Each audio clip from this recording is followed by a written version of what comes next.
live on YouTube. YouTube in just probably 10 seconds. Okay.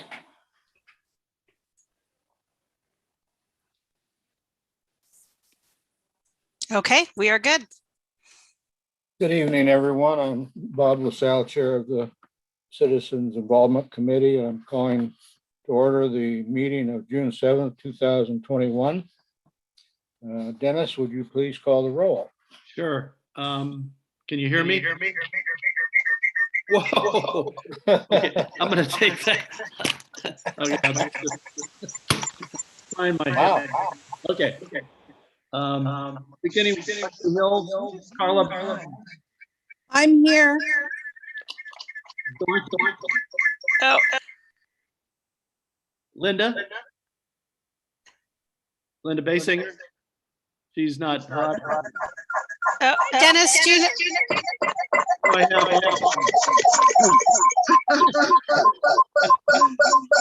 Hey, Dennis, you need to turn off your.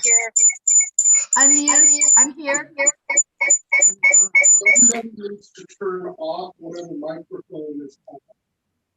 Dennis, you had a microphone that seems to be on. Okay. Is that better?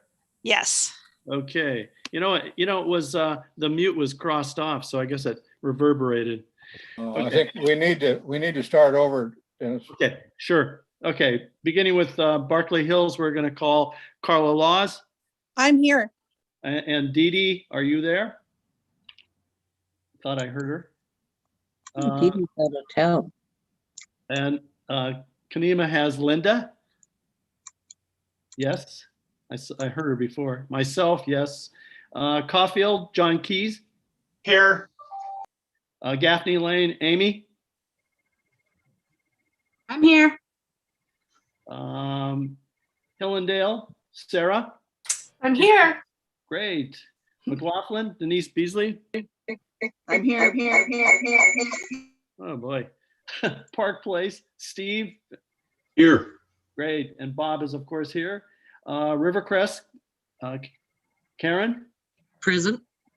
And I think that does it. Need I see Christina's here, Denise is here. I don't know about Tony Conkle. Is he here? No, and Bob, do you want to introduce Commissioner Marl, our new liaison? All right. Yes, I'd be glad to. It seems like the CIC is playing musical chairs with the commissioners these days, but our new City Commission liaison is our new Commissioner Adam Marl. And Adam, if you're with us, welcome aboard. Thank you, Chair LaSalle. It's great to be here. Great. And Denise is not here. Not. Okay. And Tony is not here. Okay. Yes, I am, Bob. I'm here. Oh, you are, Denise. Okay, Yes, good. sir. Thank you. Yeah. Okay, that takes care of our attendance, and we have pretty good attendance tonight. I'm glad to see that. We keep getting more and more neighborhoods reactivated. That's great news. I would like, before we go any further tonight, to take this opportunity to recognize two members of the CIC for their long service for the CIC and their neighborhoods. The first one is Steve Van Haverbeek. And Steve is the most senior of our members. He was one of the people who reactivated the CIC back in, when was it, Steve? 2008, something like that? Something about then. Okay, and he served as a representative for the Park Place Neighborhood Association almost continually since then. And he was the CIC vice chair for a while. And so, Steve, thank you so much for your time and service. I know you've helped out a lot over the years. The other person I'd like to recognize is Amy Wilhite. She served on the CIC since 2012 and was the CIC chair for 5 of probably the most tumultuous years of its entire existence. Talk about patience and resolve. Boy, she's the one. She's also single-handedly kept the Gaffney Lane Neighborhood Association alive and running for all those years. And so thank you, Amy, for hanging in there for all those years. Thanks so much. Thank you, Bob. If I could call for an applause, I would, but it's kind of hard on Zoom. Okay, any public comments tonight?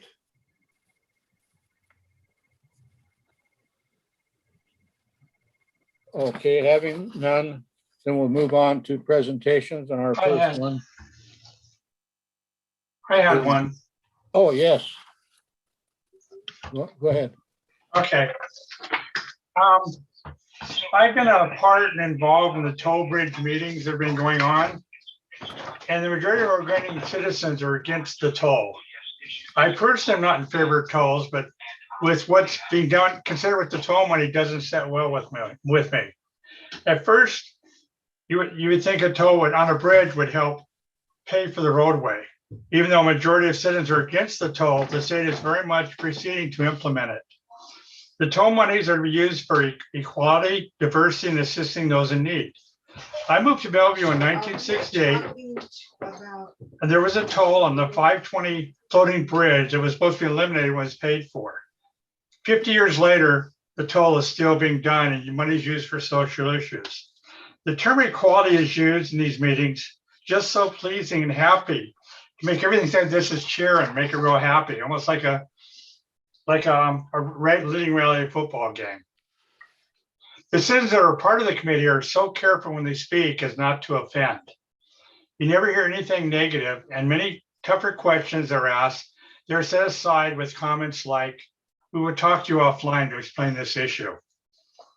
The toll on the 205 freeway at the bridge would greatly affect the traffic patterns in Oregon City. As we discovered in the fires last year, we do not have many exit routes out of the city. We have major construction sites, Maple Lane Apartments, the business district by Home Depot, and the Dimble Creek project. We are already having difficulty moving traffic, and this would significantly hamper our projects. My biggest concern about the use of the toll fees, the state is taxing some of the citizens to pay for these social programs.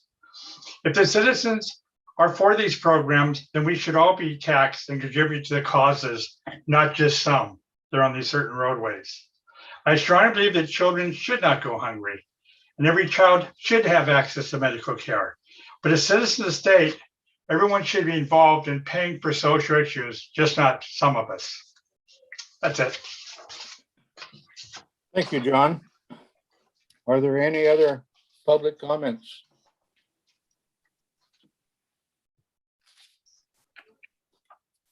Okay, hearing none, we'll go on to our presentations.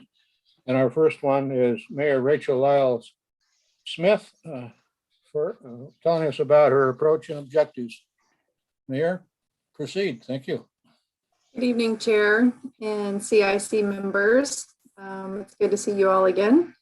And some new faces on here and a full committee and neighborhoods that are flourishing at least as much as we can in this digital environment, which I know has been very challenging for some. So Bob asked me to come and speak with you all as the new mayor, and he gave me a couple of things to talk about. The first question he said was, ask me about my mayoral style. So it's interesting. I have two commissioners on this call today, so I guess they can see if they agree with me or not. But I would say my primary, and it's also one of my objectives, one of my primary objectives and my style is to make sure that our commission meetings are professional, respectful, welcoming. I want folks in the community to feel welcome to give public comment, and I hope that they're seeing a city commission that tries as much as they can to listen to the public and make changes, and and move things forward as much as possible. So really, you know, my style is to make sure that that I'm leading the city, just leading it well, making good decisions, and hopefully administering our meetings in a professional and respectful manner and timely. One of my big goals too is to reduce the length of our meetings. I think they're super long, and if any of you have tried to sit through all of them, you'll know that they get really long. And I always feel bad for people who are waiting around to present at 9:30 at night. I also feel like the city commission, you could tell it's pretty obvious when they become kind of brain dead, and we should not be making any decisions, you know, when the later and later it gets. So I'm just trying to be really cognizant of that, and making sure that when we have meetings, we're either taking breaks or if you've watched the last few meetings, you'll notice we've just cut the meeting agenda item short. We've said, you know what, we're tired. We shouldn't be making decisions this late. We want to make good decisions, and we shouldn't be making decisions if we're tired. And there's just times when we get there. And so it's better for the city. And so that's an example of, to me, where I feel like I'm trying to do what's best for the city. And when we're struggling, we should just move on. So anyway, so that's a little bit about my style. I try to get back to everyone that emails me. Usually it takes me a couple of days, depending on how many emails I'm getting. But I do try to get back to folks. So yeah, that's kind of my mayoral style. I don't know if anybody has any questions specifically on that item. I'll look for hands on the videos if anybody has a question. Top 3 objectives was the next item, Bob, that you sent me. So, you know, the item that I hear about the most, hands down, is the homeless issue. No doubt about it. I hear about it every single week. Usually I hear about it by multiple people every single week. And so for me, it is one of my top priorities. I am excited about working with Chief Band on the new tasks that we have laid out for the next biennium for this goal, which includes creating and implementing a Oregon City strategy. Oregon City has been working on the homeless issue. We've actually put a lot of money into it. If you count staff that we've hired, either the homeless liaison, we hired a behavioral health specialist to work on, to help us with folks with mental health issues. We partner with a company to do homeless camp sweeps and dealing with the property and all of that kind of, there's a lot that goes to that. We have the porta potties, the arta potties, and those in themselves are challenging to keep up and to keep them clean. And even those simple things can be kind of problematic in the city.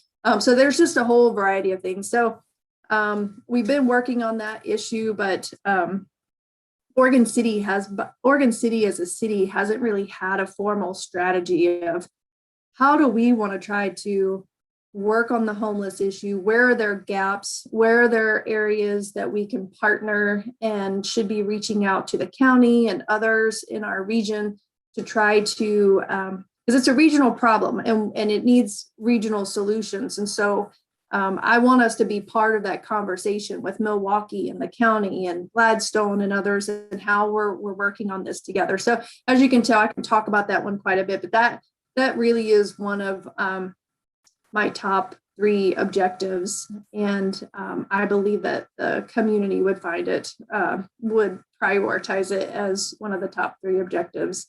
I've already mentioned my other one about representing and leading the city commission with professionalism and respect. And I'm not sure that I have, there's so much to do. Picking out another objective may be challenging, but I see Amy has her hand up, so I'm happy to pause for Amy. I have a question. I sent, in your trying to be responsive to the citizens, I sent an email it's been almost 2 weeks from the Gaffney Lane neighborhood, and I sent it to the mayor and all of the commissioners. And we must say we're very saddened that we've not heard back from anyone.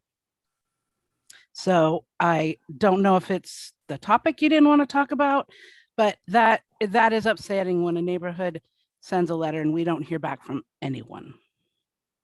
Yeah. So yes, it's timely that you brought that up because I've been having an email conversation with John Lewis about the banners and the Malala project, and he wrote me back this morning. This morning was the latest one I got, and it is now on my list to discuss with Tony about some of its timing, and so yeah, I still have your email in my inbox. I don't know if, I guess nobody else had gotten back to you. I received a couple of emails about that. A couple of folks staff responded to, so I presume staff didn't respond to your email, Amy.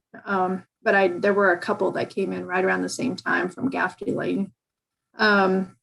So I guess the part of the reason I haven't responded yet is because I'm still talking with staff about that one, about the banners, trying to get more information about where exactly they're going to be placed. I thought that we had modified the banner policy, and so I've been waiting on staff to get back to me on and I've looked for it. I was like, I know we had a presentation on this. I'm not losing my mind. I know that we talked about this. So where is it? And so that was the latest email that came back to me where John said, well, you're right, we did talk about it. And the city commission reviewed the draft policy, which would have included Malala Avenue, but it never got adopted by the city commission. And so that's where I think there's a timing issue going on.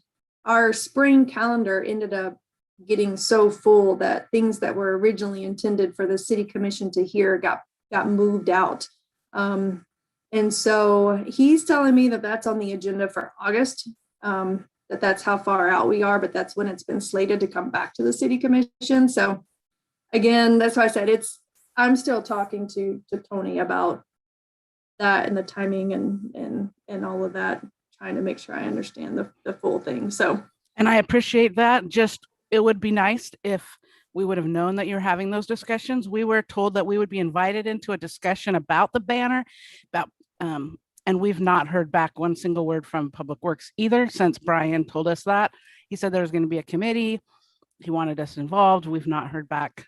So it's just like crickets out there. So even just a, hey, I'm working on it, or I heard you, I got it, anything would have been nice, because we have members asking us, and it's like, yeah, we're just would be nice to be included in some conversations. I would like to hear what they're saying too, to see if that they're telling both sides the same story.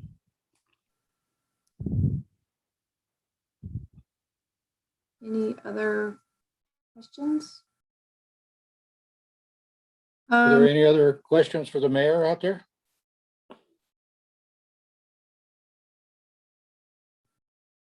All quiet. Pretty silent group tonight. I know. Bob, the other ones you had on your list, I don't know if you wanted me to talk about the Willamette Falls Legacy Project. Did you want me to talk about that one? Yeah, please do. Yeah, so that project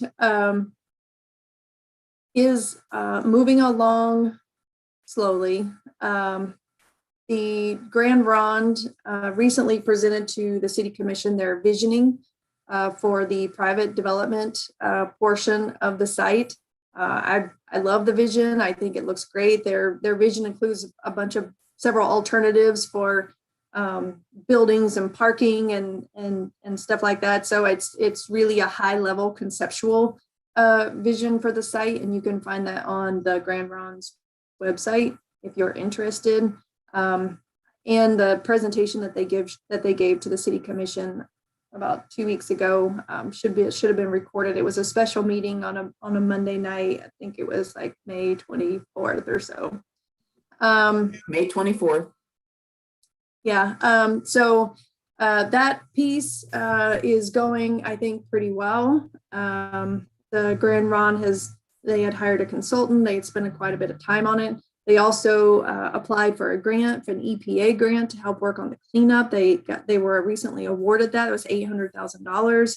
It's a lot of work and a lot of money to actually clean up a dirty soil and a dirty site from the paper mill operations. And so there's a lot of work that's been actually going on behind the scenes that they've been doing in order to try to work on the cleanup pieces.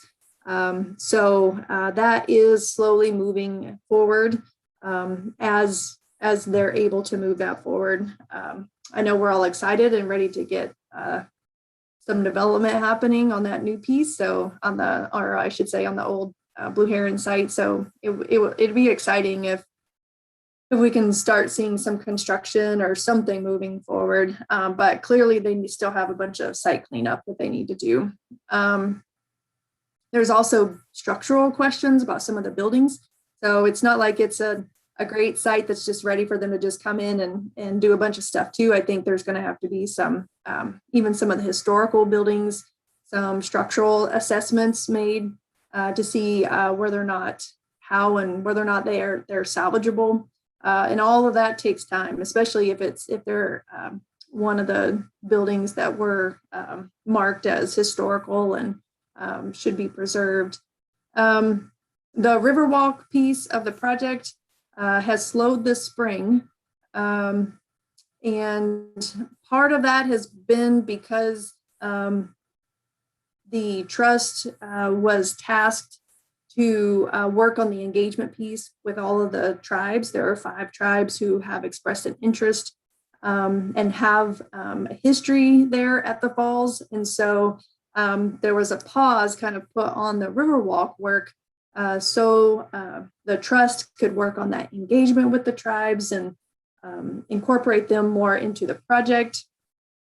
And also the Grand Ron wanted to change the alignment of the Riverwalk from what was first planned a couple of years ago. So originally, if you'll recall, the Riverwalk, the initial plan was to go walk people right down Main Street, the old Main Street, right down the middle of that site, and then turn them out toward the river so that they could get to the falls that way. Well, Grand Ron, I kind of think their plan makes logical sense to me. They're like, well, how can we develop this site if we got people walking right down the middle of it? I feel like there's safety issues there. So they wanted to reroute the Riverwalk. So they worked with some folks to come up with a proposal to move the Riverwalk from, at least the initial phases, from going down Main Street to move it out toward and walk along the river. And so right about the time when the project had been moving forward with permitting and all that kind of stuff with the original design, Grand Ron came and said, oh, well, we have this other proposed design that we would like for you to consider. So that, of course, put a halt on the project. And so I know for the public, it looks like nothing's happening, but it's a big project and all of these things are kind of moving pieces that are happening and they're all sitting on top of each other. And it's a complicated web of involvement. And so now we have a new proposed alignment along the river and uses bridges and goes out and it tracks right along the river. So of course that's going to need new drawings and stuff for permitting with the Army Corps of Engineers and all of that. So they're kind of taking a couple steps back with the new proposal of the Riverwalk to go right down the side of the river instead of going right down the middle of the property as they had originally. That was originally scoped 2.5, 3 years ago, was going down the middle of the property. So again, some shifting along the way with the new property owner. And so we're trying to be flexible and nimble and work with that. And so hopefully we'll see that piece moving forward soon as well. So, Bob, I see you have your hand up. Yes, there seems to be some, I don't know if it's miscommunication or misunderstanding, but your sequence of events is a little off. The original plan for the Riverwalk was to go along the river itself. And There's no doubt about that. It was actually going to start at the beginning of the site and go all the way along the river up until the viewpoint. Then when the Grand Ronde tribe bought the property somewhere along the line, it was changed to the route going down, right down the middle of Main Street, which I agree with you, would be a little bit inconvenient to say the least. So now it has been changed back, I guess what you just told, again, to entirely along the riverfront, which I prefer that solution anyway to begin with. I was a little upset when we were told that was going down the middle of Main Street. How can be a river walk on Main Street? So anyway, that's the sequence of events. And I guess there's some, I don't know how you'd put it, before construction can begin on that site, I think some deconstruction has to be completed too. It's saving the historical structures, but then clearing out the site to make room for new stuff. Does anybody else have any thoughts about that? There are a couple of hands up, Bob. Oh, yes, Karen, go ahead. Yeah, Bob, I'm sorry, but I disagree with you.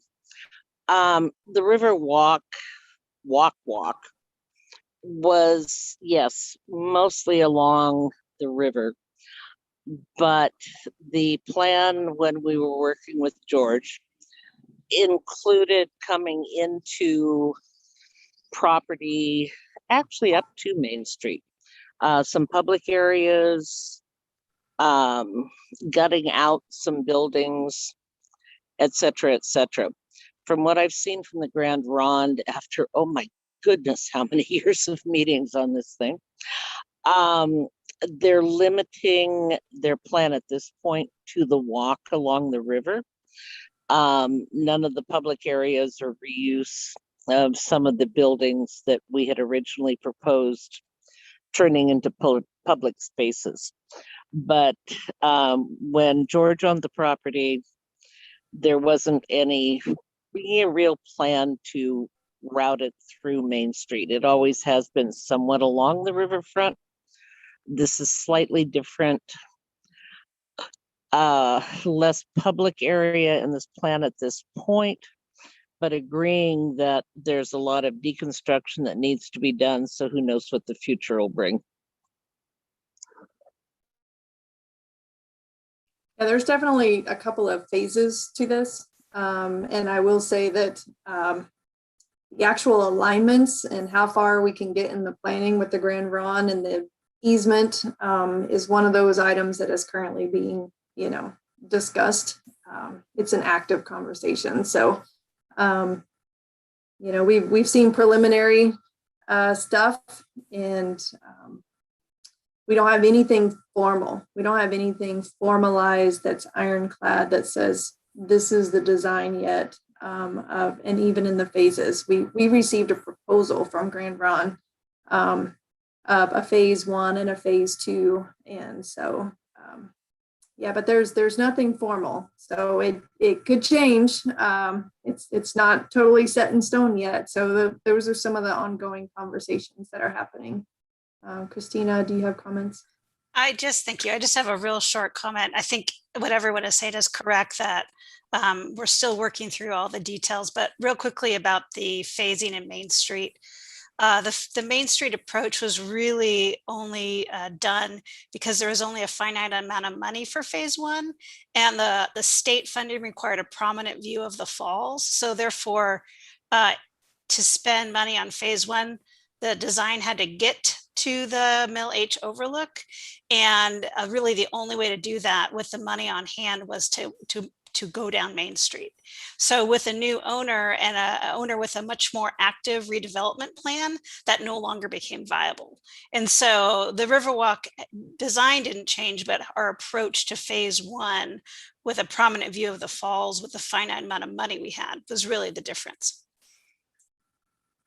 Yeah, and I think the current proposal, from what I'm hearing, is we don't have enough money in hand for the current proposal that was put on the table by Grand Ron. So there's clearly some issues there when you're planning around millions of dollars and the state has requirements for their money in order for it to be spent, like Christina said. So and we're short. We don't have enough dollars to go along the Riverwalk. So something's going to have to give. We'll have to figure something out, and we don't have that figured out yet. But one of the good pieces of it, though, is that Grand Ron can move along. You know, I've been really trying to be even more clear when we're talking about this project and separating the Riverwalk piece, which is, you know, where we have multiple governments collaborating and trying to put funds into this and try to work on the public easement piece of it. And then you have the private development side, which is where Grand Ron's vision for that as a property owner and developer, and that those are two separate. They're connected, but they can move forward in different timelines, and hopefully, I believe the Grand Ron's going to continue their work to clean up the site in order to prep it. And like Bob said, you know, lots of building demolition. There's lots of stuff that needs to be done just for the private development side to get that moving forward. So they're parallel, they're tangential, they touch, but you know, two different sides to the same coin, kind of the site. Okay, I think enough said about the site there for now. We could go on and on with that. What's next, Mayor? I don't have anything else. So Okay. Does anybody else have any general questions for the mayor? I don't see any hands up, so thanks so much for participating and giving us that good information. Carla got to her hand quick. Oh, Hi, sorry. That's all right. I just wanted to mention that people of my neighborhood, there's a land use that they're concerned about. And I just want to thank you, Mayor Rachel Lyle Smith, for responding to them. And they felt like they were heard. And I appreciate it very much. You're welcome. Yeah, since Amy's the one, this isn't to make excuses. You're right, Amy. I should have written you back. I have about 30 emails since yours of trying to go through them and that are still there that I haven't totally taken care of. So there's the queue. I've got a question for you. It kind of applies to that. Yeah. Is have you reached a point yet where you think about being careful what you ask for? Yes, depending on the day or what. Yeah, sure. I think we've all been there. It's been pretty busy. It's a tumultuous time. I think everybody's tired of COVID. So there's definitely some grumpy people that are out there. You know, and there's stuff that I have no control over that I'm getting emails about. And, you know, so it's just, you know, what's funny to me is usually when I talk to people, they say, can you have someone in your office get back to me or something like that? Or can someone in your office help me schedule this time with you? And I was like, I don't have an office. I don't have an assistant. I don't have any scheduling. And so it's like, this is it. This is me. So it's however much I can fit in and juggle and all that. But it always cracks me up when I hear that. I was like, I would love, yes. No, I don't have a mayoral office. I think I have a little mailbox slot at City Hall to receive stuff. So. Yeah. Okay, well, I think you're doing a fine job and keep up the good work. And thank you for giving us of your time this evening. Our next presentation will be from Kelly Reed regarding the downtown bicycle and pedestrian needs inventory. Kelly. Thanks, Bob, and thanks, CIC. Can you all hear me? Yes. Great, thanks. Well, I am going to be brief because I see you have quite a bit on your agenda. There's a lot to talk about with this project, but I'll be as brief as I can.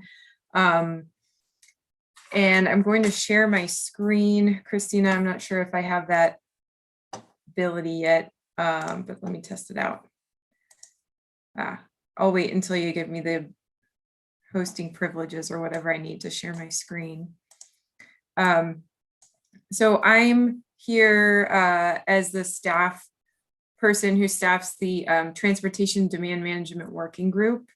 And that is a group of stakeholders that formed in 2018 following the adoption of the city's Transportation Demand Management Plan. The reason that we have this plan is really because of what you were talking about earlier, the Riverwalk and the Willamette Falls Legacy Project. As we know, our downtown is a very constrained place. We have a river and a cliff and a mill, and there are very few ways to get there, and it limited space for parking and transportation. And with the Willamette Falls Legacy Project, we expect to get a lot of visitors and a lot more activity in our downtown. And so the plan was really adopted to help us better manage our parking and our transportation, and to really increase the universe of trips, meaning we know that everyone can't get here. Everybody that's going to want to visit the Riverwalk is not going to be able to come and park right in front of the Riverwalk entrance if we want this to work. So we're going to have to make it possible for people to get here in many different ways, including bike, walking, taking transit, and driving. And so that's really what the plan is for. The group of stakeholders is really just implementing the plan over time and really preparing as much as we can ahead of the development of the Legacy Project and the Riverwalk. And one of the projects that we've been working on for the past 8 months or so is the bicycle and pedestrian needs inventory for downtown.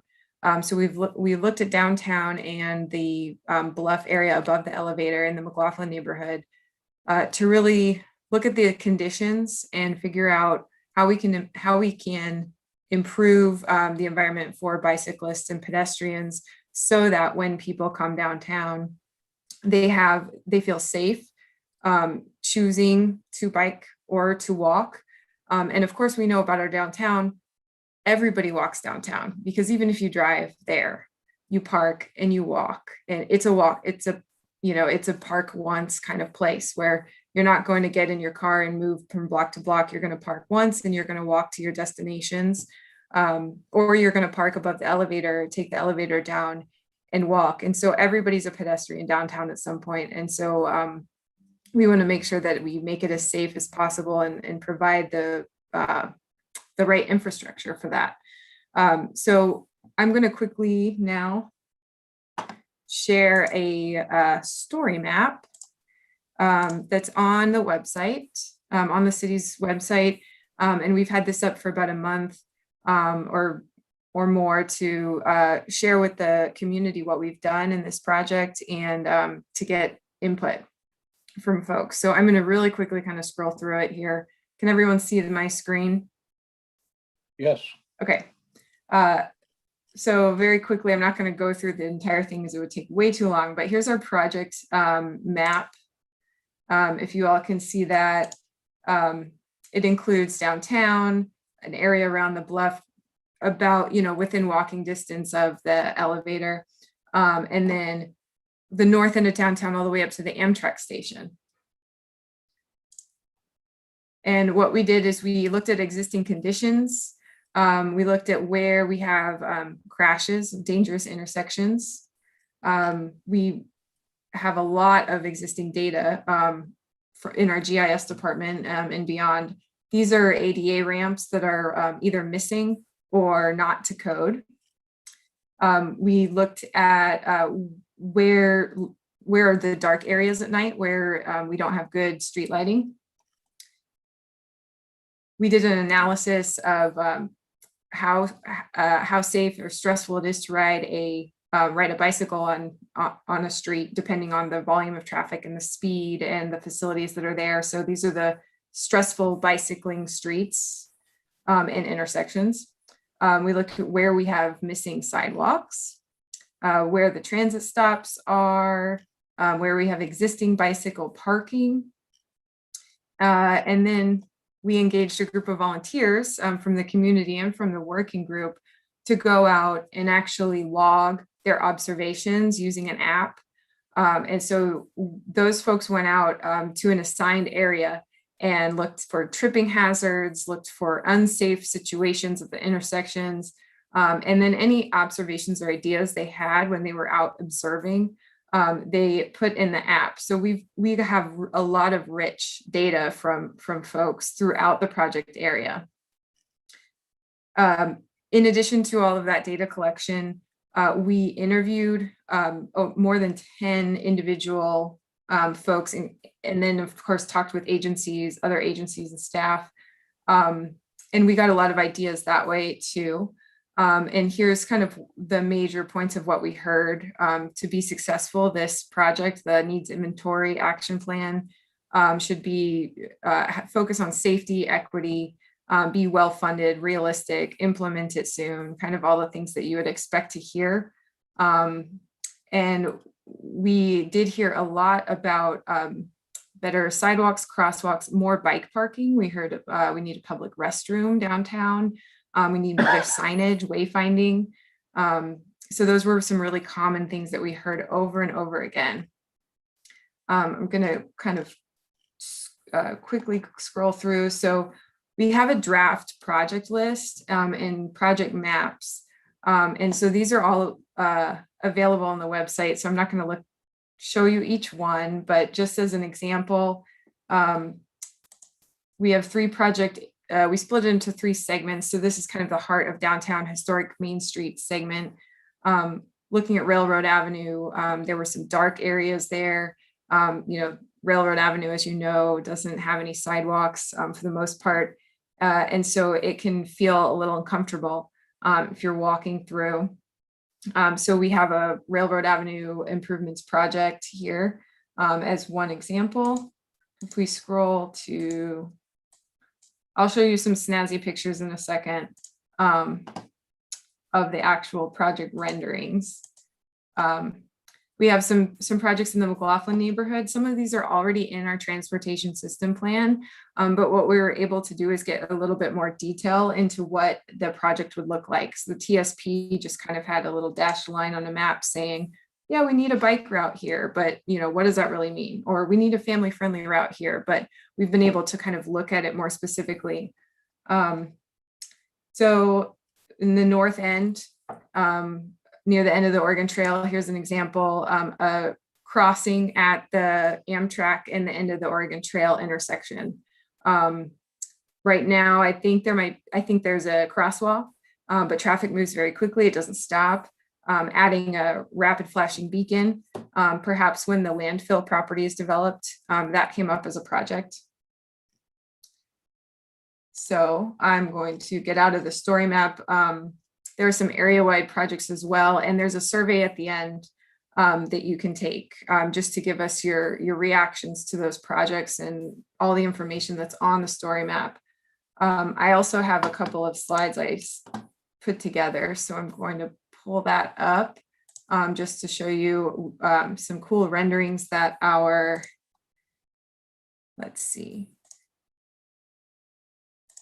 that our intern.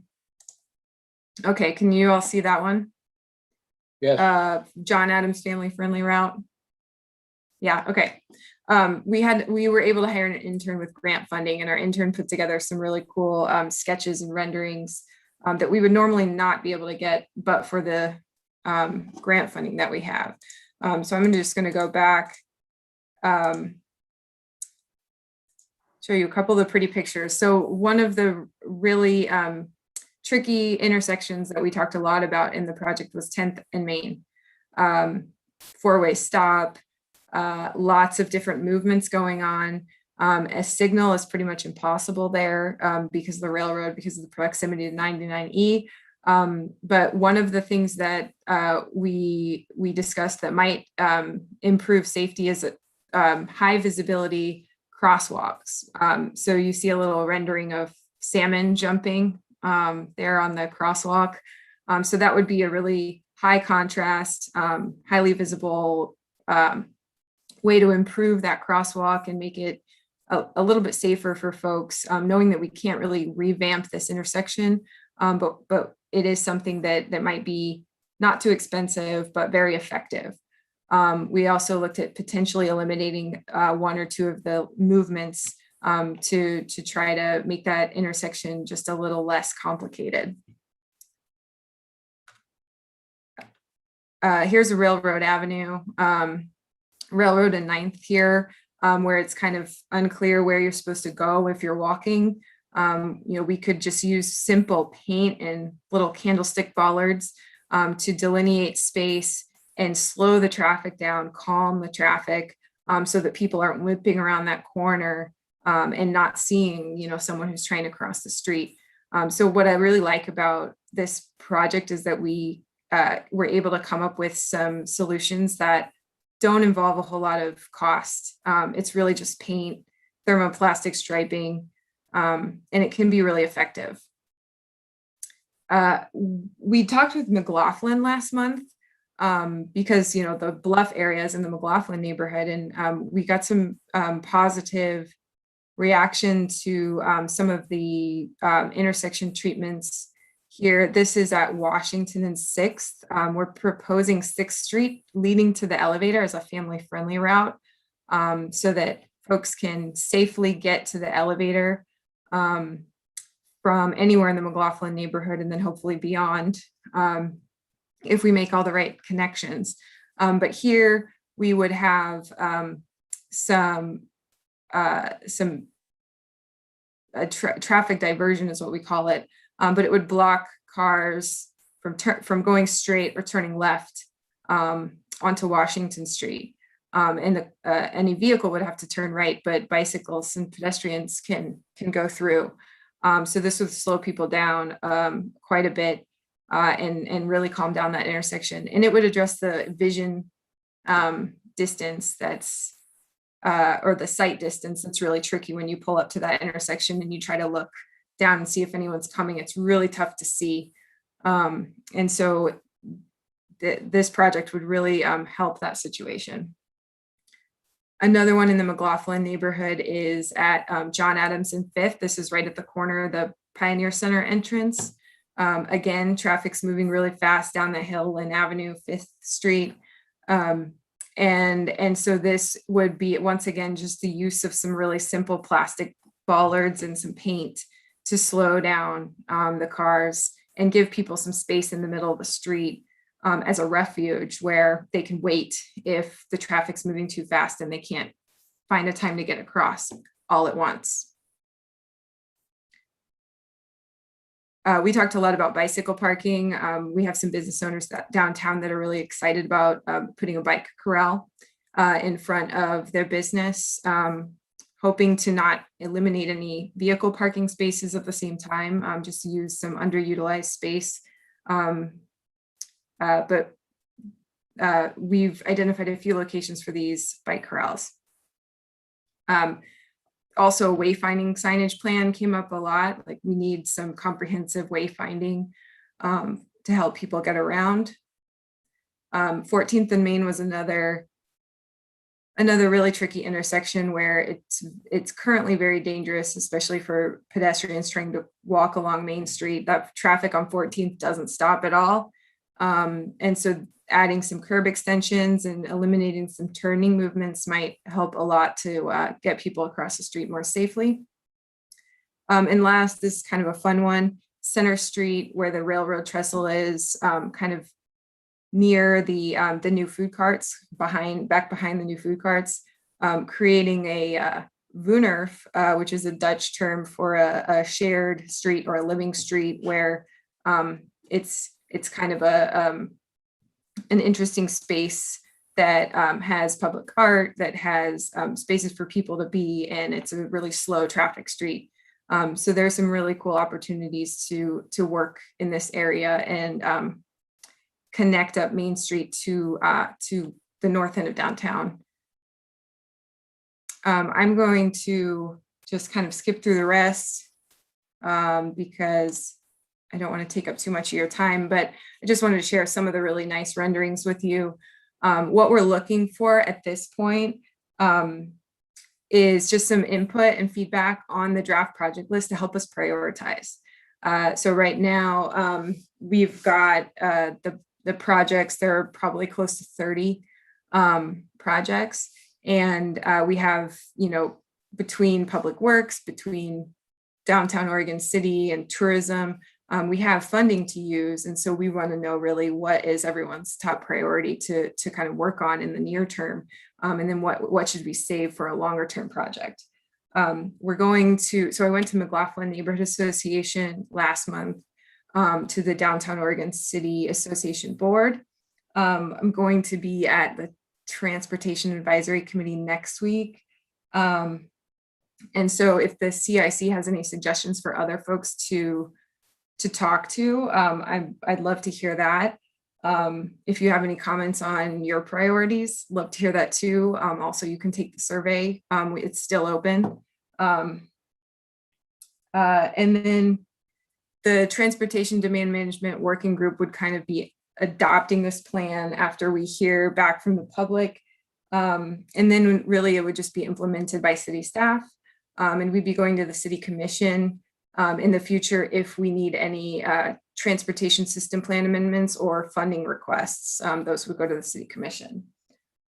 Okay, that's all for me. Any questions? It looks like Karen has her hand raised. Hey, just a vote for 14th and Main. Thank you, Kelly, for paying attention to that intersection. As a former and hopefully future Subaru owner, and when I get back into the real world, TriMet rider, that is the scariest intersection as both a driver and a walker. So I'm interested in seeing what the plans are for that intersection. John, you had a question or comment? Yeah, more like a comment. I'm really impressed with it as being laid out. We're not talking super expense, simply waste on those bad intersections. We've all driven through them. We also had close calls, and I see something nice, simple, and inexpensive way to make our city a little bit safer and easier to get around with as pedestrians also. And I tend to agree with you, John, that those renderings you showed us, Kelly, were very interesting and doable, I think, to increase the safety through a lot of the city. Any other comments? Okay. Linda has something. Linda had one. Oh, Linda? I don't see her hand up. Okay. Linda? You're mute, Linda. You're muted, Linda.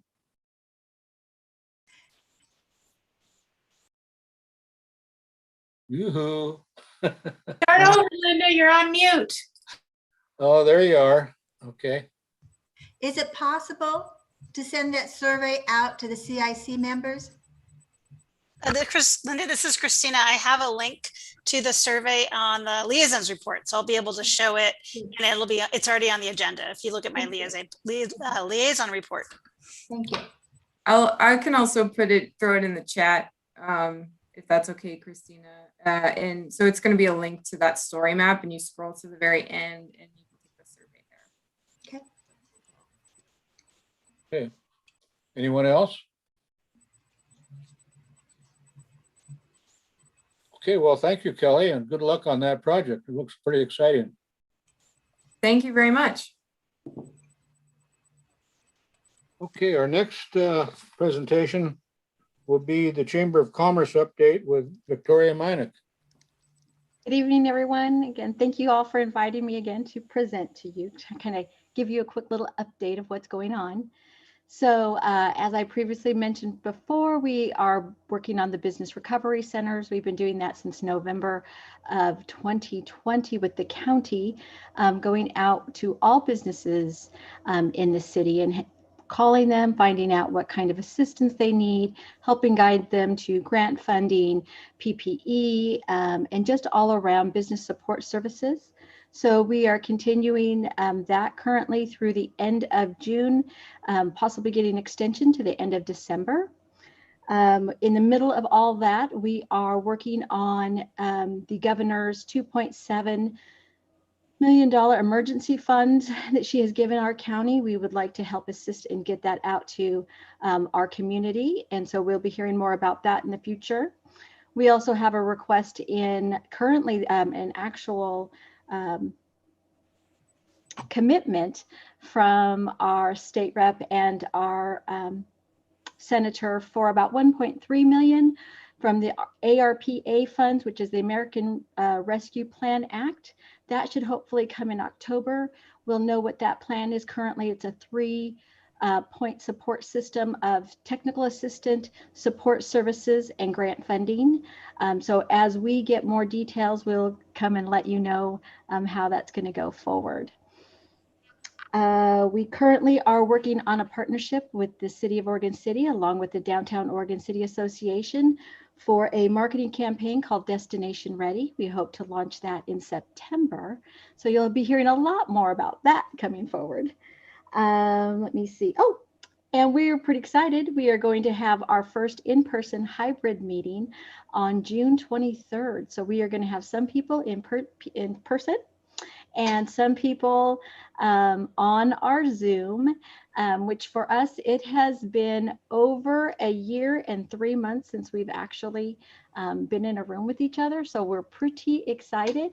I laugh, I tease everybody. That means they're going to have to get fully dressed, shoes on, out the door early enough to get to the meeting on time. So we'll see how they do.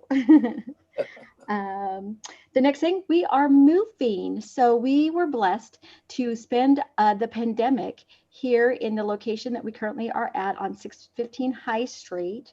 And our year is up. The pandemic is hopefully over-ish. I get a little excited, you know. So we will be moving to our new location, which will be at 1209 7th Street. So if you know where Hillside Chapel is, across the street, there's a gray building with the deck. My office will be the one with the deck. So I invite you all to come drop in, say hi. I will be there at the beginning of July. So just give me a little bit of time to unpack the boxes and it'll be good there. Also looking forward to doing a raffle in August. Again, fundraising, everything has been put on hold for so long. It feels really odd to be talking about these kinds of things and planning for these things, but I'm pretty excited about that as well. I think that's about all that I have, unless you have a question. You mentioned Destination Ready. What is that? So Destination Ready will be coming out. I'm probably leaking secrets out to you, so don't tell anybody. We are trying to do a city-wide marketing plan that will include all three levels of our city. It will include for-profits, nonprofits, tourism sites, neighborhoods. So we'll be talking to you as well. But it really is a collaboration with the entire city. So we're slowly making our way across to everybody, asking for everyone's input. The plan will start in September and hopefully end about February. Again, welcoming everyone to our beautiful, wonderful city and making sure that they want to come again and gather well and just enjoy. So yeah. Anybody with any questions? Awesome. All right. Again, thank you guys for having me. I'll see you in a few more months. Thank you, Victoria. We'll see you in 3 months, if Okay. not sooner. Bye-bye. Okay. Our next presentation will be the OC 2040 update with Pete Walter. Thank you, Bob, and good evening, Citizen Involvement Committee members. I'm going to give you a briefer presentation than the one that was in your packet that we gave to the OC 2040 Project Advisory Team at the end of last month. So, and because I want to reserve some time for discussion on this, I will share my screen. So thanks for the opportunity to speak to you. We are currently still in the visioning phase for the Oregon City Comprehensive Plan update, and we've made some really great progress. We've had 7 project advisory team meetings, and we've held our first survey, and we got over 1,000 responses on that. We also had over 130 multifamily households respond back to our citywide mailing survey. And our project advisory team facilitated 20 what we call community conversations. So what are we doing? We are updating the 2003 comprehensive plan based on a vision statement as the overarching framework of where we want to go in the next 20 years as we manage growth and as we manage the changes in our population and employment that we know will happen, in order that we can guide our land use decisions and make major public investments. And that's what the comprehensive plan is meant to do. Here's our schedule. It got extended out a little bit because of the pandemic. So originally, I think we were hoping for adoption at the end of 2021, but we are now looking at adopting an updated comprehensive plan in 2022. And right now, we're right in the middle here, where the green blob is, hoping to get a adopted vision statement by the end of June. And then based on that, we will actually start in on the work of updating the comprehensive plan goals and policies. So the vision statement is basically what Oregon City residents and businesses want to see in the future. And then what we'll be doing next is the goal statements, which is how do we get there and what must we do to get there. And then from that, we go into policy direction, which is what specific things do we need to change about policies or codes in order to achieve the vision. So after a lot of discussion, the project advisory team examined some of the work that came out of the surveys, and we have settled on 4 vision themes that are proposed comprehensive plan chapters, and those are shown here with these icons so that you can readily identify them. They are healthy communities, a resilient economy, connected infrastructure, and a protected environment. And beneath each of these are topic areas, communities that lead to comprehensive planning, statewide planning goals as well. So under healthy communities, you can see we have historic and cultural resources, civic amenities, diversity, equity, and inclusion, community health and safety, community engagement, and potentially other things. Under resilient economy, that includes the economic development environment of the city, housing, urbanization, design and development, and potentially other topics as well. Connected infrastructure includes all of the public utilities that we're used to, public facilities and services, water, sewer, stormwater utilities, parks, recreation, and emergency and fire services. Also includes energy and communications infrastructure as well. And then as far as protected environment, that means many things to many people, but for the PAT, we're floating the ideas of parks and recreation, natural resources protection, natural hazards, and watersheds and habitat. And those relate to the statewide planning goals you see on the side. So as I mentioned, there are 4 principal chapter areas, and under each one is a draft vision statement. And what we're planning to do as far as getting input on this is to get all the committee comments and project advisory team comments and planning commission, city commission, and also the vision forum, which I'm going to tell you about, and then compile everything and come back with another draft vision statement at the end of June. So the healthy communities statement is written out in here. I am welcome to backtrack and read these too, but I don't want to do it because we don't have a whole lot of time. We can certainly briefly look through these. Healthy communities, and this is looking very, very much at the history of Oregon City that started with the birthplace of Native American tribes that used the Willamette Falls. That was something that people felt was very important to honor. It also looks at our more recent history with our National Register Historic Districts and our preservation programs at Kenema and McLaughlin. It's talking here about having good schools and access to education through the school district and community college, so that we're a community that enjoys lifelong learning opportunities.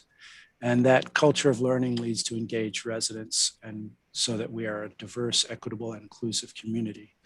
Importantly, we have a couple of sentences here that low-income, disadvantaged, marginalized, and communities of color have equitable access to quality of life services that are essential for overall well-being and economic advancement.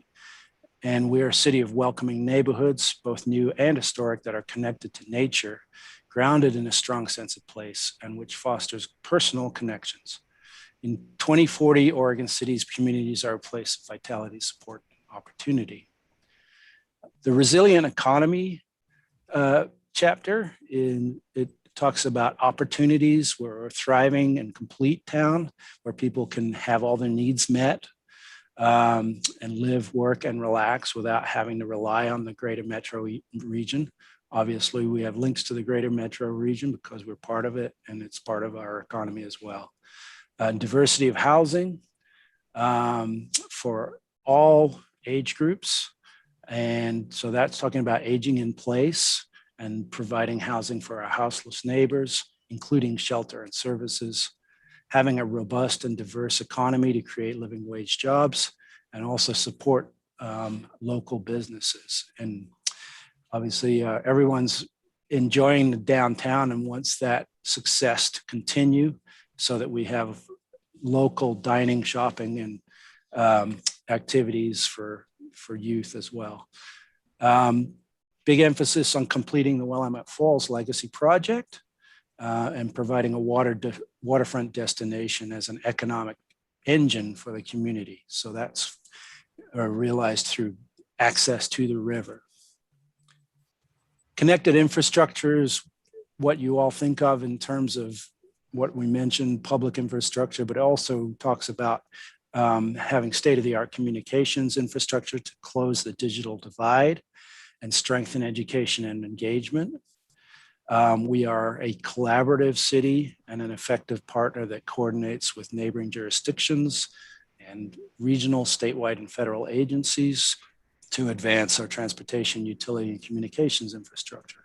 So we want our transportation system to be equitable and have opportunities for all modes of transportation, and include convenient ways to get around, sidewalks, bike paths, and multi-use trails for pedestrians and bicyclists.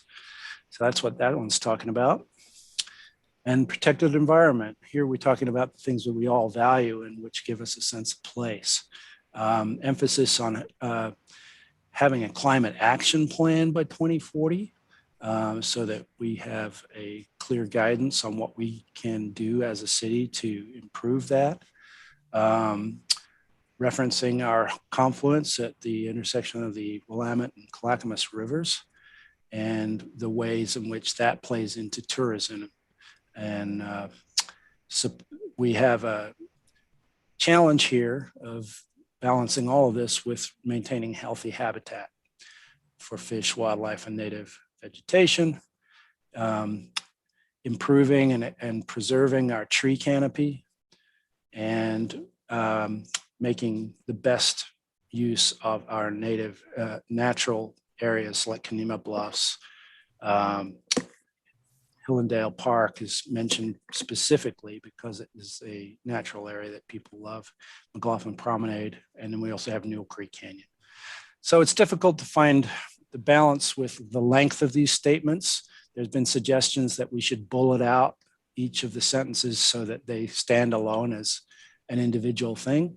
So that's something that the consulting team will be looking at as well. But what we really want to ask you tonight is, are we on the right track? And are we missing any key ideas or themes? And I just want to let you know that right now, the Vision Forum is open, and this is the official way to get individual input online. It's running through June 1st through June 15th. And we also have a Spanish version going live tomorrow that'll run through June 21st. And people can go to this site, which you can reach via the main project website or through the link here. And I'll put that on the chat as well. And learn about the community engagement efforts that we've made to date and provide your input on these 4 draft statements. So when you go to the survey link, this is the site that you'll see, and you just scroll through the pages and answer the questions. It takes about 10 minutes tops, I think. And I'd also love to jot down any comments you have on the vision statements as well. So, Bob, do you want to facilitate? Sure. Denise, you have a statement or question? Can you hear me? Yes, we can. Okay. I would like to figure out a place that you could add in there specifically sports activities as well as after school activities. Okay, great. John, you had something.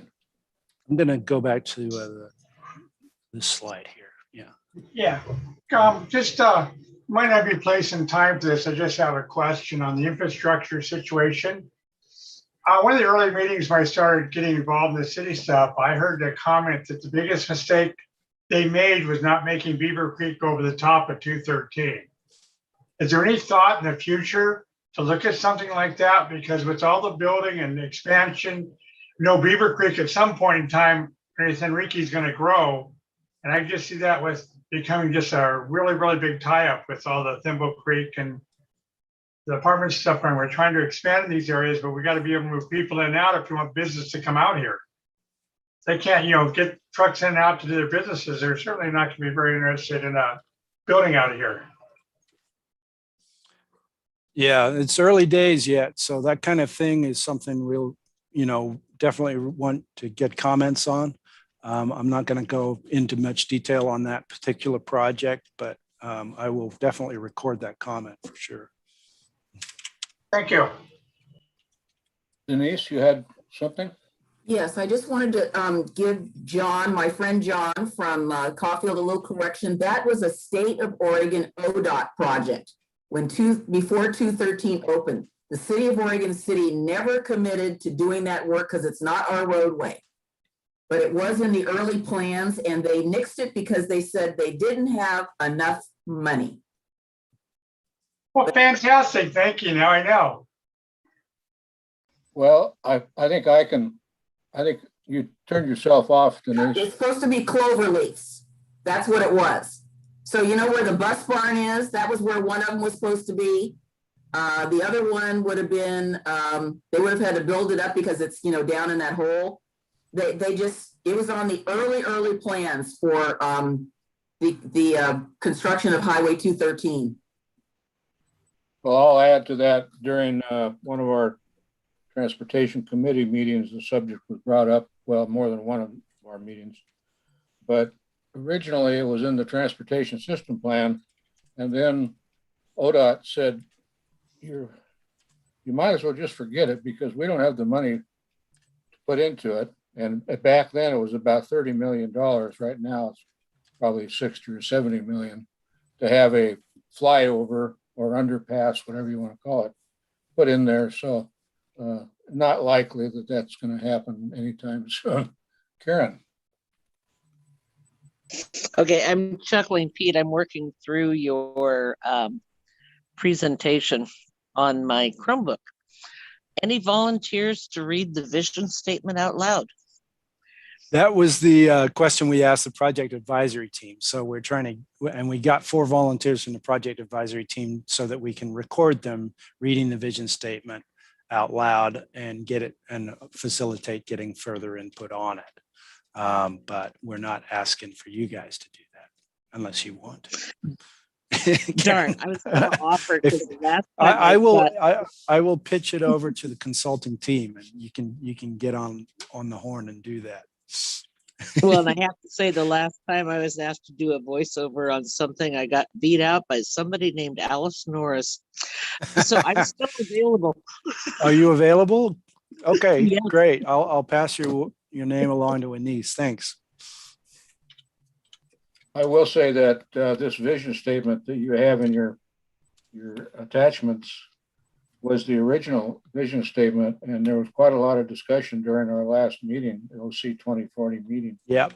And that vision statement will not remain as it is now. That's correct. Yeah. But rather than make it a moving target through the month of June, it's going to be encapsulating everything that we've heard, and we'll record everything and make everybody's comments available so that people can see what was said. Any other questions, comments? Certainly, please do go online, and I encourage you to get the word out to all of your networks, whatever groups you're involved with, whatever email distribution lists you're in, whatever Facebook groups you're in. Please help us out and get the word out about this. Hey, Pete, this is Christina. Could you send me an email and I can forward on to the CIC and our additional contacts that we have, introducing them to the survey? Will do. I'm going to put it in the chat right now. Oh, actually, I already did. You did that. Okay, great. Okay, thank you. It's hard to be faster than Christina. That's true. All right. Thank you, everybody. Thank you, Pete, for that update. Okay, our next subject is the staff liaison updates. Christina. Absolutely. Just 1 second. I lost our commission. Let me get to our staff liaison updates.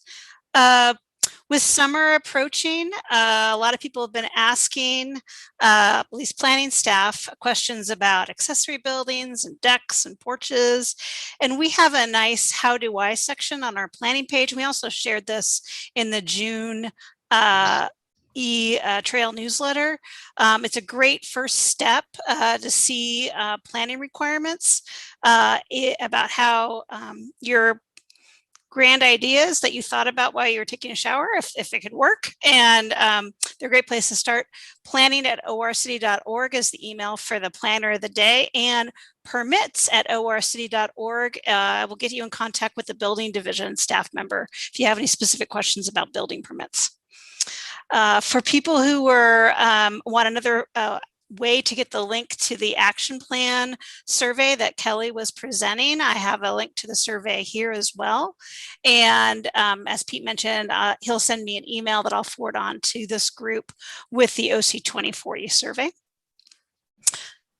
The rest of the liaison report is kind of our general information about inactive neighborhood associations. Still, now that we're all going to be interacting more with our neighbors and our neighborhood this summer, at that next barbecue you're having with your neighbors down the street, if they are interested, get them a link to the neighborhood association website, or if it's an underrepresented one, send them to Bob or myself and we'll get them hooked up with other people who are either working on inactive neighborhood associations or active.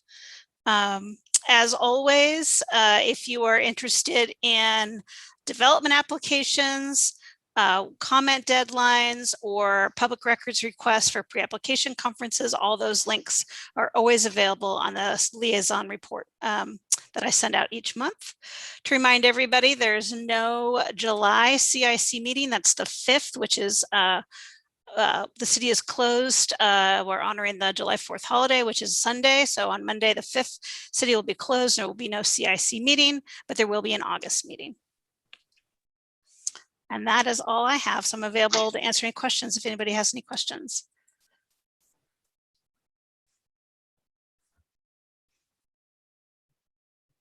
All Okay, right. thank you, Christina. The next is general business, the Barclay Hills postcard budget. I have an update on that, that Amy Wilhite has volunteered to pay that overdraft, or whatever you want to call it, from the Gaffney Lane budget. So that solves that, unless somebody wants to have further discussion. Yes.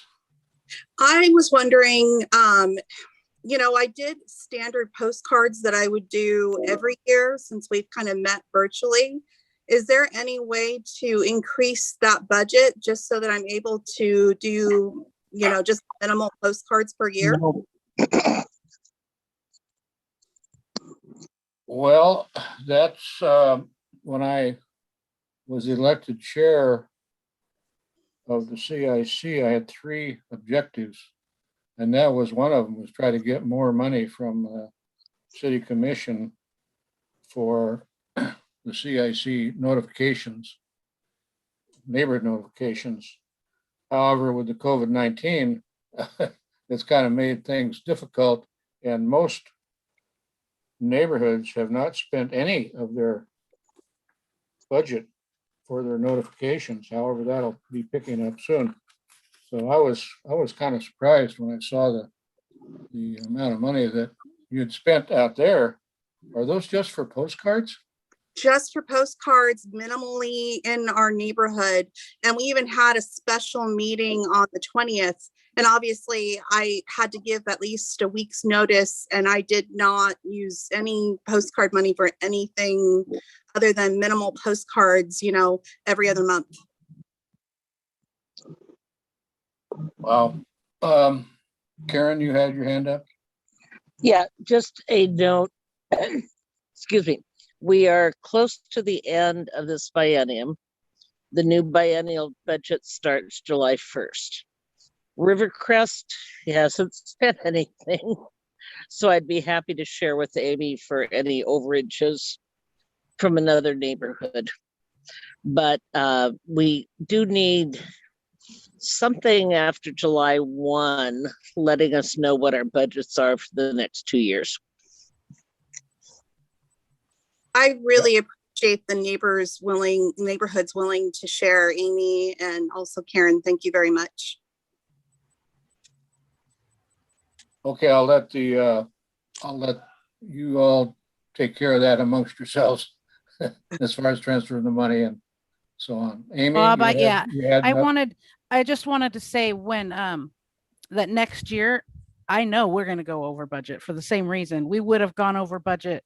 I think we went over budget in either 2019, I think, and we had to ask for money because we do the same thing. We have a meeting every other month and we send postcards, the small, 4 up on a page, not even a half sheet. It's the smallest ones. And there's not even enough money in the budget to do that. So I don't know if there's a way, before it's always been use it or lose it. I don't know if the city commission would be willing to let us carry it over or not. So Christina, maybe that's a question we can ask to the city commission, because I know next year could just, the rest of this year and next year could get really crazy as we get back active. Sure. 2 things I can do. I'll talk about carry forward. There may be a max on carry forward. But here's a question. Be interesting to get feedback. I could work with our staff person in the building department who kind of tracks the postcards. And would it be helpful to kind of have a monthly postcard budget update in the liaison report to at least kind of see how everything's tracking? I can commit to that. There may be an odd month where it doesn't get updated, but I can commit to that in this next biennium, that just is included in my liaison report, the latest update of the tracking budget. Yes, please, from Karen. Okay. Please. Yeah, that'd be very helpful. You wouldn't have to explain it every time, just put it in as an attachment. And then if people had questions, they could bring them up. Denise McGriff.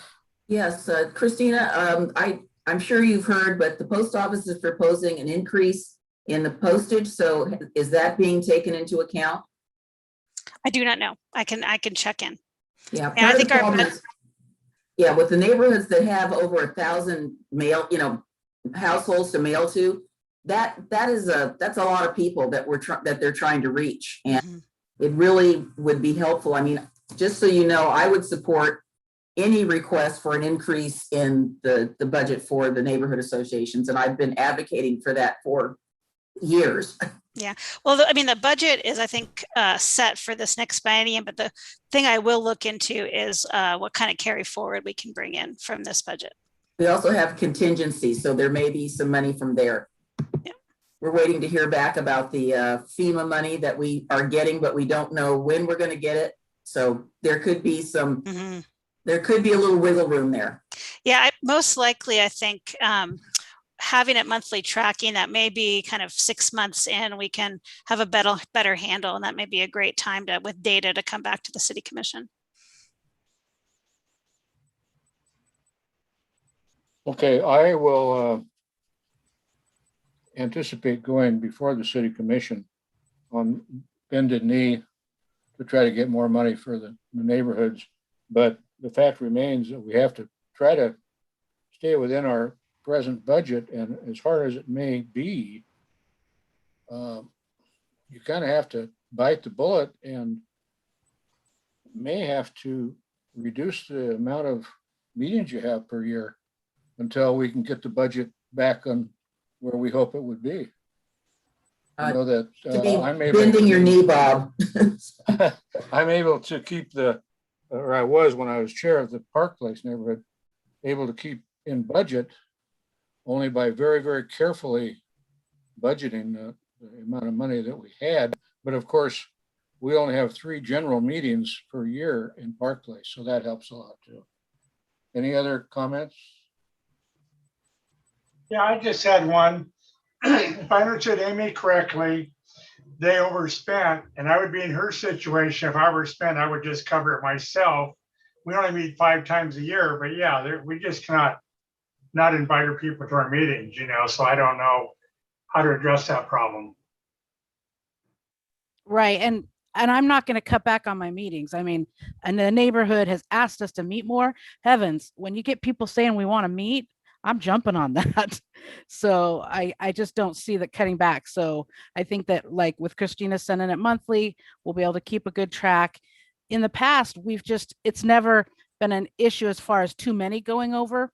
For years, we've had this problem where some neighborhoods go over, others don't. And so we just, ask for forgiveness instead of permission, if you will, to just go over. And then we ask somebody, hey, would you mind covering us? And we can do that knowing ahead of time now. If we have that monthly, if I know I'm going to go over, I can come and ask, hey, is there a neighborhood willing to share or whatever? But then we'll have a better answer for the city commission and also for each other.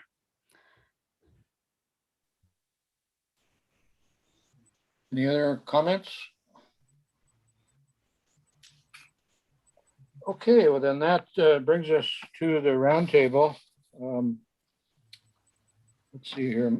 I want to go back to the organization of the inactive neighborhoods.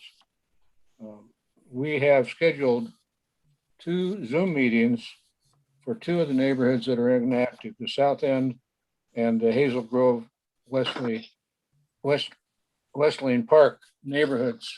And those are the only 2 that are really outstanding right now. The 2 Rivers is being handled by Margie Hughes, and she's very, very close to getting them reorganized. So we've done great strides in getting the neighborhoods. And any of you out there that are in the inactive or recently activated neighborhoods who have helped with that, it's greatly appreciated by all of us. Thank you very much. I'll go into the roundtable, and we'll start with Rivercrest. Karen. Wow. Our secretary treasurer has resigned, which leaves Chair Ed Lindquist and Vice Chair me. We haven't met. We do stay in touch by phone, Facebook, and Nextdoor. We are waiting to see where we will be in August. We're hoping we can have our annual picnic. That will depend on what the parks are allowing and if we can actually get a shelter reservation. Otherwise, we hope to begin meeting in person again in the fall. And Adam, lovely talking to you the other day. And I understand you're a Rivercrest neighbor. So please stay in touch and come join us. And I have to say, I'm going to put my other hat on here. I'm on the Parks and Recreation Committee. Kudos to our other neighborhoods. In the last few weeks, I've attended the dedication of the Tyronus Woods Park in Caulfield.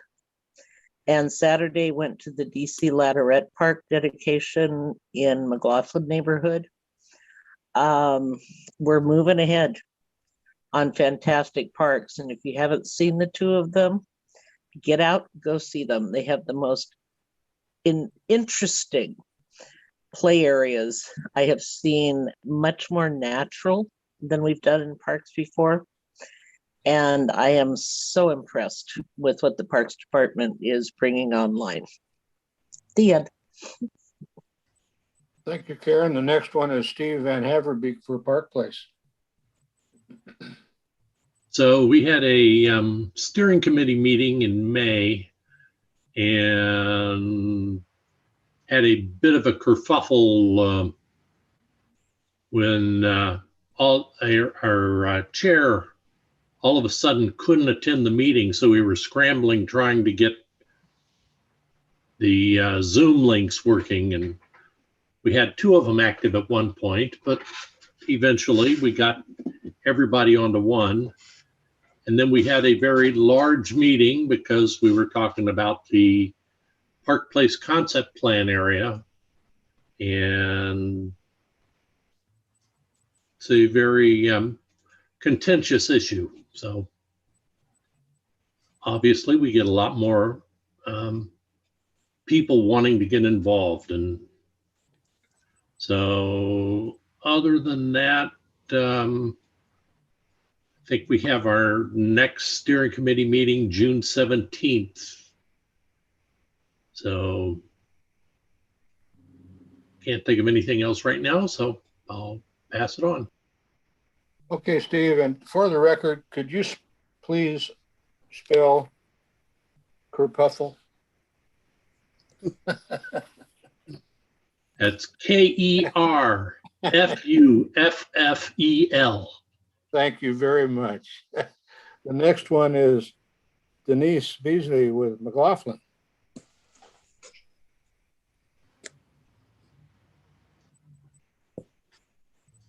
Now, can you hear me? There. So we've had a lot going on this past month. We had, as was mentioned, Ladderette Park was opened this Saturday. We also did a ivy pull at Barclay Park on Saturday morning. Next month, we're planning an ivy pull at Waterboard Park, and that will be on July 17th. This coming weekend, there's a cleanup at Promenade Park on Saturday between 9 and 11. We have been working on sign toppers for the neighborhood, and we have them started, and they're gorgeous.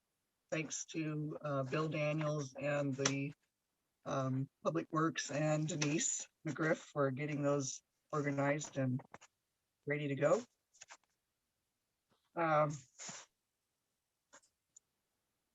We had a steering committee meeting this week in person. It was so exciting to not have to do it on Zoom. Everybody came to my house and we sat around our giant picnic table and got to see each other in person. So our next M&A meeting, our next general meeting will be July 1st, and that will still probably be on Zoom.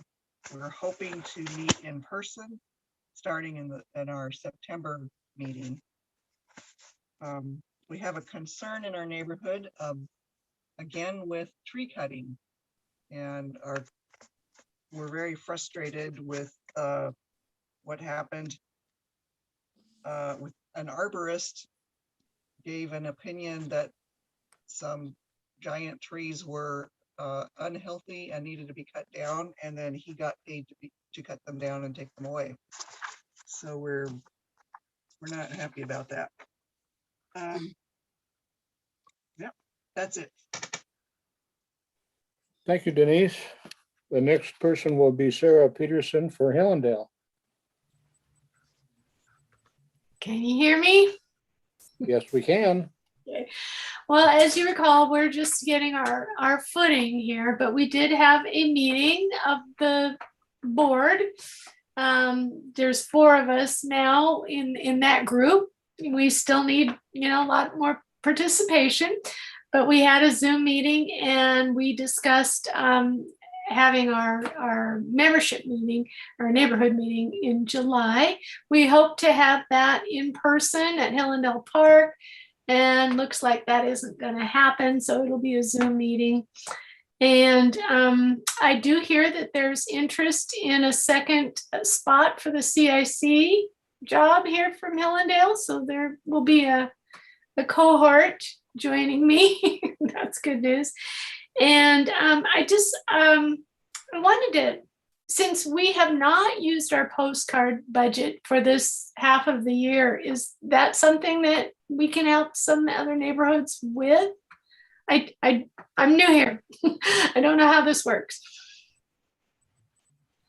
Well, it looks like we're well covered on the one that was brought forward, but in the future, neighborhoods will bring up their deficits if they need help, and Okay. We all try to help if we can.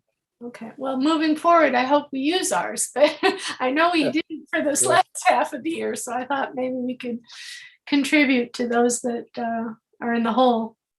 Anyway, that's about all I have, but excited to be here.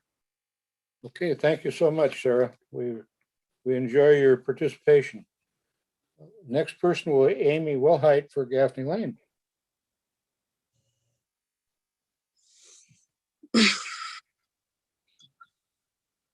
Sorry, I'm sitting here watching it on my TV and then I have to hit my laptop to turn the sound back on. So I got all confused where I was hitting. Thank you, Bob. So Gaffney Lane, we've been being creative in ways to get to our homes with Malala torn up, and then we had a 5-day closure on Gaffney Lane so they could put, they fixed a street alignment and put in a speed hump. It's gorgeous. Kudos to Josh Wheeler in the Public Works for keeping us informed on that. As that project went forth, it looks really nice. So we're, looking forward to more work going on Malala Avenue. As you all know, that's quite fun. I've actually fallen in love with the 4-way stops, and I'm going to be sad when the lights come back because from the side streets we get out a lot quicker. So it's kind of been a fun thing. Like I said earlier, we're very concerned about, for those of you who don't know, part of the streetscape project, they're redoing the street. They had to completely tear it up, and so while they're doing that, they're fixing a lot of the infrastructure between Beaver Creek Road and Highway 213 along Malala. And there was a proposal to put in an overstreet banner, basically right in there where what's it called now, FedEx, sorry, it was Kinko's for a long time, and Five Guys, that crazy little OC point where there's one out. And now that Lazy Creek is in the process, for those who don't know, there's a subdivision going in on Lazy Creek in between Gaffney Lane and Malala Avenue that will make that a through street. So we anticipate that people who currently cut down through Chardias and come out from our neighborhoods up here by the school will start cutting down Lazy Creek. That's just going to add to the traffic there by OC Point. And so originally they had talked, when this very, very early beginnings of this Malala streetscape, there had been talk of putting in a flashing beacon down there for crosswalk. We get a lot of people coming from the college to go there for lunch, and then the walkers that come from our neighborhoods filter down there, and that they want to cross there to go to OC Point, grab something from Starbucks on their way to the college. There's just can be a lot of foot traffic, and there was concern about line of sight. And so they thought that wouldn't be a good idea to put a crosswalk there, but they thought it would be a good idea to put an overhead banner. So now instead of looking at a flashing light to see someone cross, you can be looking up and completely run them over. So our neighborhood was very concerned. We brought that up and we brought it up the whole way through, and we're just completely ignored. Not only just ignored, but Public Works then went and got a grant for that because we wouldn't support it. And basically there was it's been a terrible thing. So we've been told one thing, and then I got an update recently and it said the banner project was still on, and that just started us all over again. So that's what my letter to the city commission was about. Was here we have had our neighborhood very actively trying to help with that. We were told the main banner they wanted to put there was for the farmers market, which there's plenty of other places to put that banner if it's mostly just for the farmer market, especially at such a dangerous place. So we're still trying to fight that. Don't know where it'll go, but that's where Gaffney Lane, we haven't had any in-person meetings. We've had several Zoom meetings. We have a pretty healthy email list that we send information to whenever, you know how we always get so many emails from the city, and we try to forward on as many as we think would be beneficial to our members. And so we get good feedback. And so we've been just trying to communicate that way. I wanted to have an ice cream truck drive through the neighborhoods and hand out flyers and ice cream cones to tell them that Gaffney Lane was still alive, but we thought that might not be such a good idea. Just trying to be creative with fun things. So Gaffney Lane's still alive. We have our steering meetings, but we haven't had any in-person meetings. So that's where we're at. Thank you, Amy. John Keys, Caulfield. Oh, boy. We were going to have a meeting last month. Presenters kind of fell apart, so we didn't meet last month. Our normal meeting will be next September. We normally don't meet in the summer. We meet at the Bus Barn, so with school opening, we're hoping we can meet in person, because we have in-person meetings. We easily get 20 people in meetings. We go Zoom, we get 2 or 3, maybe 4. So if we get back in person, get our neighborhood back involved, it really, really help us a lot. I got a call from a very sweet woman the other day, and she was saying that she didn't know if the salespeople were explaining to people that are moving into our neighborhoods about putting the trash cans away, and if they cut a tree out in front of the house, it has to be replaced. You know, I know there's some neighborhood associations in Oregon City, but I don't think those kind of rules apply to everyone. I'm guessing that's a true statement, that those things aren't everywhere, just in certain areas. So I'm trying to make her happy and keep her going. Myers Road, we know we got that through.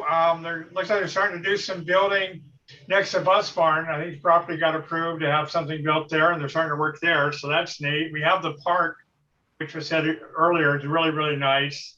I go by it all the time. We're not even in July. Hopefully in August we can meet in person. That would sure be nice. Zooming is kind of not as much fun. That's about what I got.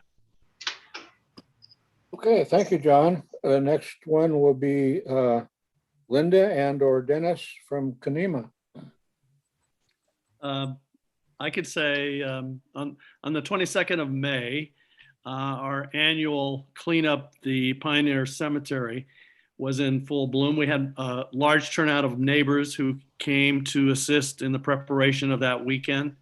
And the surprise, well, not a surprise, but a delightful thing that happened was that Metro had done a lot of pre-work in the bigger majority of like the acreage in cleaning and preparing the site.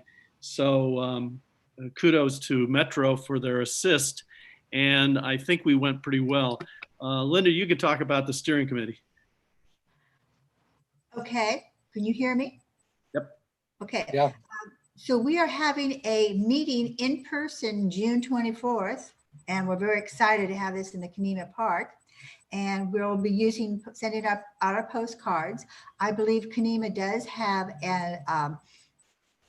not used all of our funds for that postage, and we will probably be using a postage in August, because at our meeting we'll be talking about having a possible ice cream pie social in August. Just get together with everyone and talk about what's happened since the fires and everything. Just nice to see everyone at that.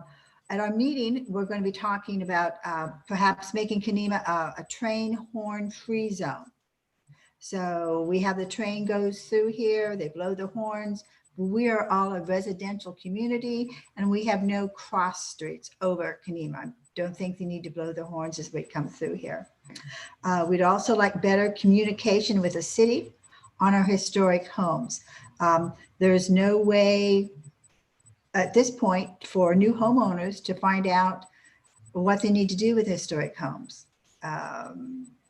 There needs to be a better communication for the homes we have. So that's all I can think of right now. And we're really looking forward to getting together and seeing people. Thank you. Christina, do you have any suggestions on where to go to get information on what you just talked about, the historic homes? Sure, I think there's two ways. One, we do have an historic section on our website, which I'll put a link in the chat. But as always, Kelly Reed, our preservation planner, is really the best person to contact. And I know, we're all busy in planning, but I find myself, and I know Kelly, is just send us a quick email and we can set up a 10 or 15-minute phone call or Zoom meeting. And that seems to work the best to talk through kind of your site, what's required. If you have other overlay districts more than historic, oftentimes Kenema has geologic hazards and natural resource. So just having a brief little meeting, I really recommend taking a look at the website, but then also just emailing Kelly and asking for a 10 to 15-minute meeting, and she can schedule that. Okay, thank you, Christina. And thank you, Linda and Dennis. Our next is the world famous Carla Laws from Berkeley Hills. The overspender on the postcard lady. I think I might talk about maybe missing December, since December is not a well-attended meeting anyways, and try to stay in budget. So any case, we have a meeting, planning steering meeting tomorrow night. And then we have a general meeting in July, and we've had some land use issues come up, and overall we had a speaker last time to talk about urban gardens, but she couldn't show up because she was pregnant, and we had an in-person social distancing, masks, sanitizer meeting outside at St. John the Apostle Cemetery, and she couldn't make it. I wouldn't want to show up if I were pregnant. So we just ended up having a meeting on land use issues, and the neighbors aren't happy about 535, 545 homes and that coming in. And so we had a special meeting with over 7 days notice, publicly posted. I took screenshots of it all. And had a meeting basically kind of talking, and lots of neighbors made comments from what I'm told. And they want to, we voted to appeal it if it ends up going that route, if it goes that far. And I've never done one before, so it'll be interesting. And there's another land use coming on Warner Mill, right where St. John the Apostle Cemetery is in Cam, and a lot of concerns in our neighborhood about traffic safety, sidewalks, especially recently with homes. I mean, the speeding that goes by there, opening up Mountain View and how dangerous it is to get on Malala Avenue. The neighbors are very concerned, and I don't blame them. And we're trying to support them in any way we can.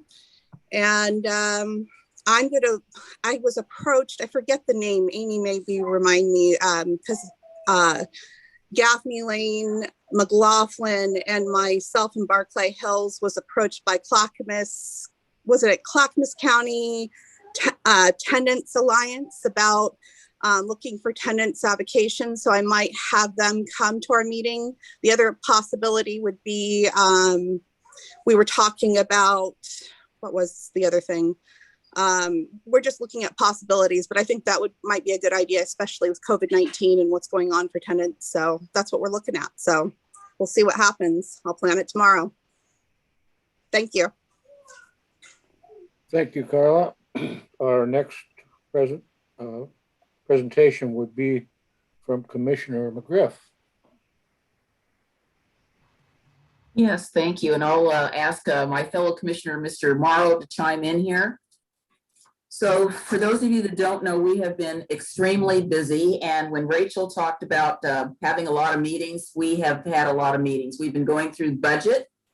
So you'll be happy to know that we passed the 2021-2023 biennium budget. And as I was saying earlier, we have some FEMA money that will be coming in that will, once we know what the amount is, we will probably propose a supplemental budget to move some things around to take care of expenses that we had with regard to the wildfires, with regard to the ice storm, and those costs, actually, to be honest with you, are still coming in.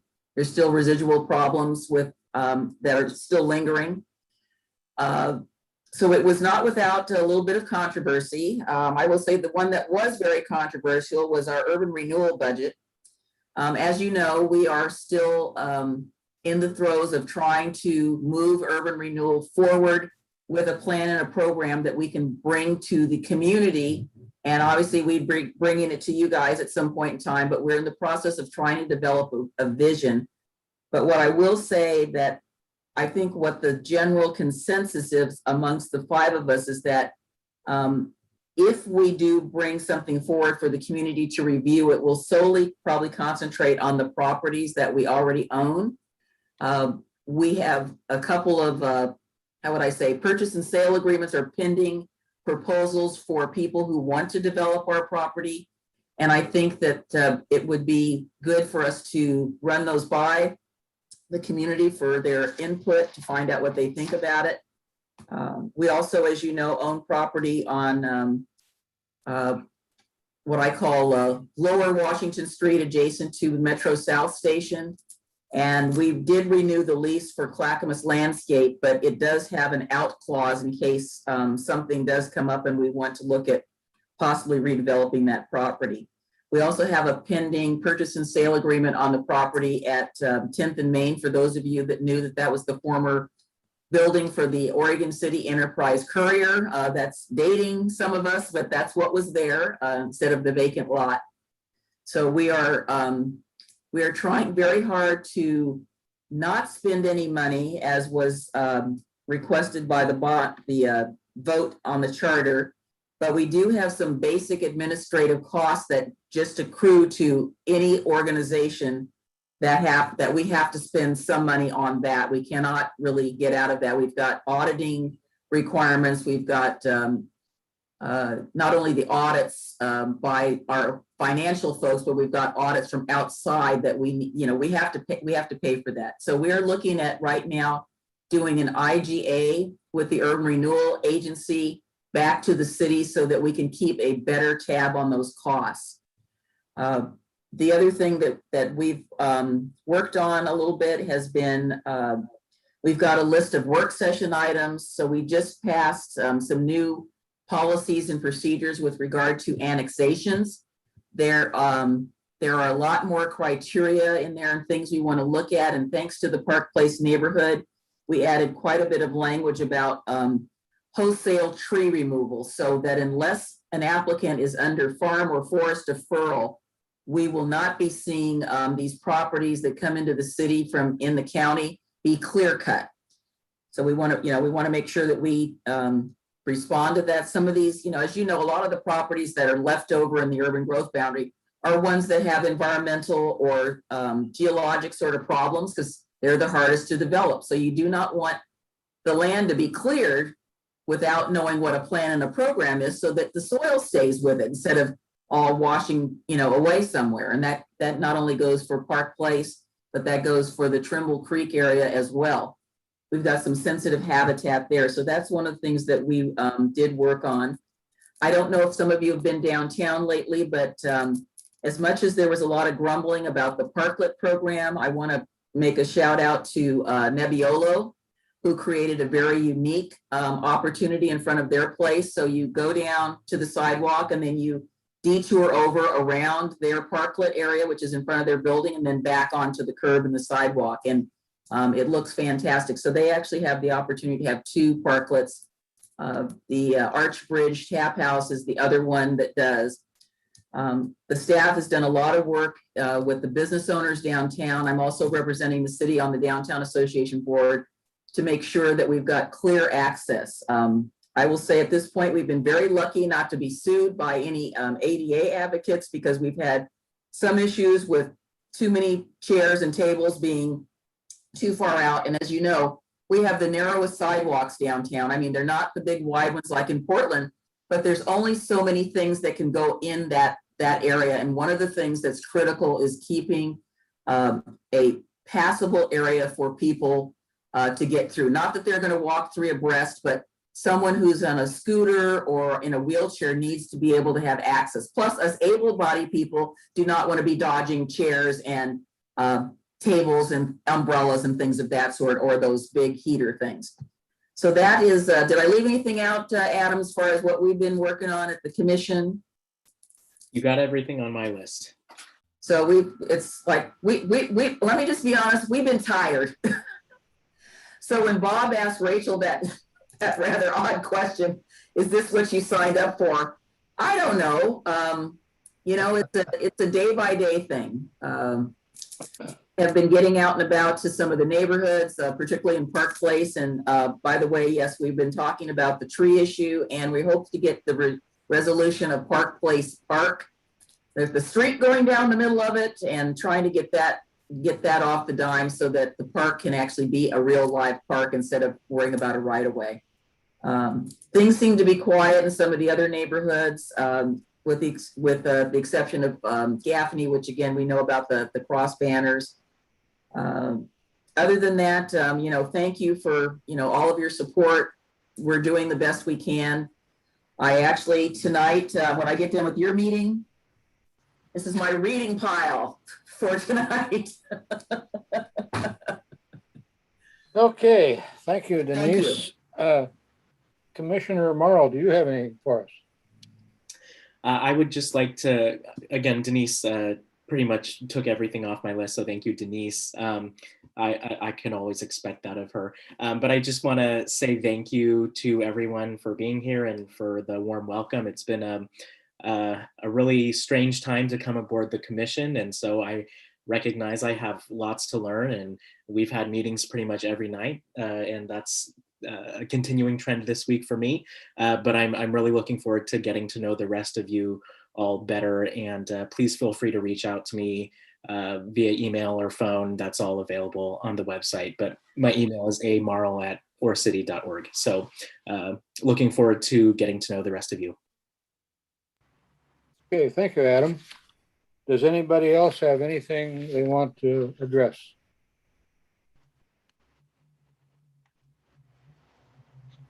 Okay, at that, this meeting is adjourned. Thank you, everyone. And no meeting in July. Thank you, Bob.